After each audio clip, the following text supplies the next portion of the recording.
ಆತ್ಮೀಯ ವಿದ್ಯಾರ್ಥಿಗಳ ಮತ್ತು ಸ್ಪರ್ಧಾ ಮಿತ್ರರೇ, ಮಾದರಿ ಪ್ರಶ್ನೆ ಪತ್ರಿಕೆಯಲ್ಲಿನ ಪ್ರತಿ ಅಧ್ಯಾಯದ ಸಮಸ್ಯೆ ನೋಡ್ತಾ ಇದ್ದೇವೆ. ಇವತ್ತು ವಾಸ್ತವ ಸಂಖ್ಯೆಗಳ ಅಧ್ಯಾಯದ ಮೇಲಿನ ಸಮಸ್ಯೆ ನೋಡೋಣ. ಮೊದಲನೇದು 5 - √2 ಒಂದು ಅಭಾಗಲಬ್ಧ ಸಂಖ್ಯೆ ಅಂತೇಳಿ ಬಂದೈತಿ.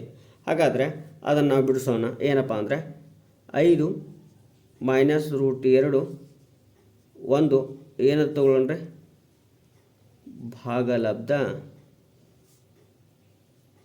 ಸಂಖ್ಯೆ ಆಗಿರಲಿ. ಹಾಗಾದರೆ 5 - √2 = ಭಾಗಲಬ್ಧ ಸಂಖ್ಯೆ ಅಂದರೆ P/Q ರೂಪ, Q0 = 0.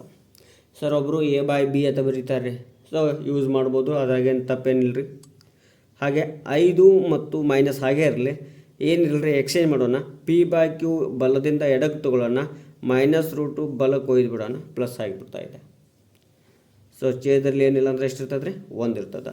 ಇನ್ನು ಇಲ್ಲಿ ಲಸ Q, ಇಲ್ಲಿ Qನಿಂದ ಬರ್ತದೆ ರೀ, ಇಲ್ಲಿ 1ರಿಂದ ಬರ್ತಾ ಇದೆ. 5 × Q 5Q minus P × 1 P = √2. √2 ಒಂದು ಭಾಗಲಬ್ಧ ಸಂಖ್ಯೆ. ಯಾಕೆ ಭಾಗಲಬ್ಧ ಸಂಖ್ಯೆ ಆಗೈತೆ ರೀ? ಏಕೆಂದರೆ 5Q - P / Q ಒಂದು ಏನಪ್ಪ ಅಂದ್ರೆ ಭಾಗಲಬ್ಧ ಸಂಖ್ಯೆ. ಅಂದರೆ ಭಾಗಲಬ್ಧ ಸಂಖ್ಯೆಗೆ ಸಮ ಆಗ್ಯದ ಅಂತೇಳಿ ಅದನ್ನು ಭಾಗಲಬ್ಧ ಸಂಖ್ಯೆ ಅಂತ ಕರಿತೇವೆ. ಆದರೆ √2 ಒಂದು ಅಭಾಗಲಬ್ಧ ಸಂಖ್ಯೆ.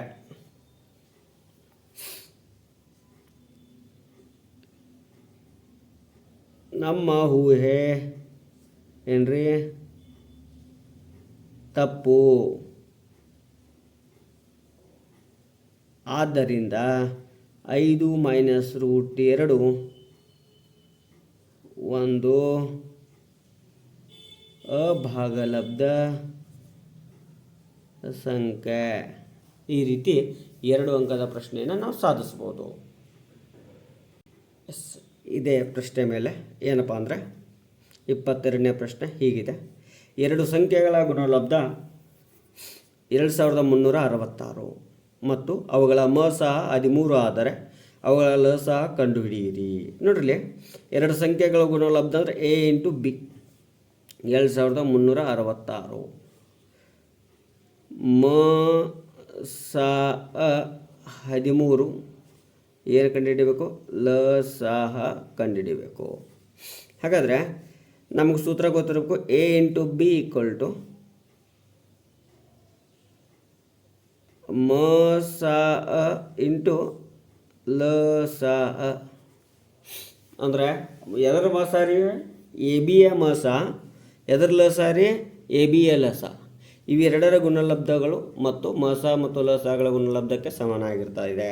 ಹಾಗಾದರೆ 2366 ಮಸಹ ಎಷ್ಟು ರೀ? 13 ಐತಿ, = 13 × ಲಸಹ.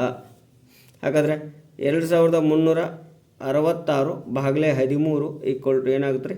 ಲಸಹ. 13 1 10 ಉಳಿತು, 106 ಆಯಿತು. 10 ಉಳಿದ್ರೆ ಎಷ್ಟಾಯ್ತು ರೀ? 106 ಆಯಿತು.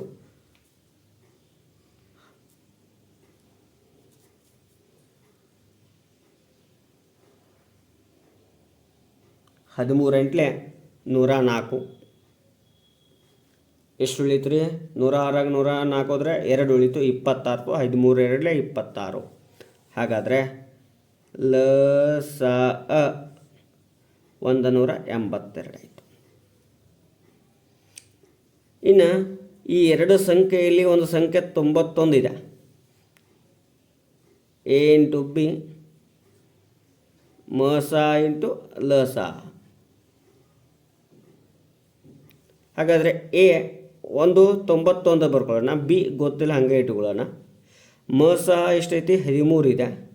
ಲಸ ಎಷ್ಟಿದೆ 182 ಇದೆ. 91 ಒಂದಲೇ 91 ಎರಡಲೇ ಬಿ ಈಕ್ವಲ್ ಟು 13 ಇಂಟು 2 13 ಎರಡಲೇ 26. ಹಾಗಾದರೆ ಇನ್ನೊಂದು ಸಂಖ್ಯೆ ಎಷ್ಟು ರೀ 26. ಇಲ್ಲಿ ಲಸ ಕಂಡುಹಿಡಿದಾಯಿತು. ಅದೇ ಸೂತ್ರವನ್ನು ಅಪ್ಲೈ ಮಾಡ್ಕೊಂಡು ಬಿ ವ್ಯಾಲ್ಯೂ ಕಂಡುಹಿಡಿದಾಯ್ತು. ಎಸ್ ನೋಡ್ರಿ ಒಂದಾಗಿರ್ಬೇಕು. ಬಟ್ ಇಲ್ಲಿ 5 ಐತಿ ಸಾಮಾನ್ಯ ಅಪವರ್ತನ ಅಂದರೆ ಇದು ಸಹ ಅವಿಭಾಜ್ಯ ಸಂಖ್ಯೆಗಳು ಅಲ್ಲ. ಆದ್ದರಿಂದ √5 ಒಂದು ಯಾವ ಸಂಖ್ಯೆ ಅಭಾಗಲಬ್ಧ ಸಂಖ್ಯೆ. ಈ ರೀತಿಯಾಗಿ ಬಿಡಿಸ್ಬೋದು. ಎಸ್ 24ನೇ ಪ್ರಶ್ನೆ ಅಂದರೆ ವಾಸ್ತವ ಸಂಖ್ಯೆಗಳ ಮೇಲಿನ ಸಮಸ್ಯೆಗಳು. ಏನಪ್ಪ ಅಂದ್ರೆ ಹೀಗಿದೆ ನೋಡ್ತಾ ಇದ್ದಾಗ ಏನು 2 ಸಂಖ್ಯೆಗಳ ಮಸ ಮತ್ತು ಲಸಗಳ ಗುಣಲಬ್ಧ ನೋಡ್ರಿ ಮಸ ಇಂಟು ಲಸಗಳ ಗುಣಲಬ್ಧ 2016 ಆಗಿದೆ. ಅವುಗಳಲ್ಲಿ ಒಂದು ಸಂಖ್ಯೆ 42 ಅಂದರೆ ಎ 42, ಇನ್ನೊಂದು ಸಂಖ್ಯೆ ಬಿ ಅನ್ನು ಕಂಡುಹಿಡಿಯಿರಿ. ಆಮೇಲೆ ಮಸವನ್ನು ಅವಿಭಾಜ್ಯ ಅಪವರ್ತನ ವಿಧಾನದಿಂದ ಕಂಡುಹಿಡಿಯಿರಿ. ಮೊದಲು ಕಂಡುಹಿಡಿಯೋಣ ನೋಡ್ರಿ. A into B equal to ಮಸ ಇಂಟು ಲಸ. ಎ 42, ಬಿ ಹಂಗೆ ಬರ್ಕೊಳ್ಳೋಣ. ಮಸ ಮತ್ತು ಲಸಗಳ ಗುಣಲಬ್ಧ 2016 ನೋಡ್ರಿ.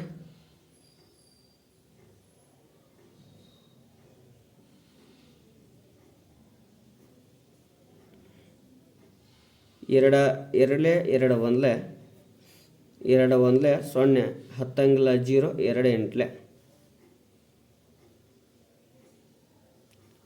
ಇನ್ನು 3 7, 3 3 9, 1 ಉಳಿತ 3 3 9, 1 ಉಳಿತ 3 6 18, 7 1 7 4 28, 5 7 4 28, 5 ಉಳಿತ 7 8 56. So B 7 8 56, B equal to 48. ಇನ್ನು ಎ ಎಷ್ಟೈತಿ 42. ಇದನ್ನು ಅವಿಭಾಜ್ಯ ಅಪವರ್ತನ ವಿಧಾನದಿಂದ ಬರೆದ್ರೆ 2 21, 3 7 21. ಇನ್ನು ಬಿ 48, 2 24, 2 12, 2 6, 2 3.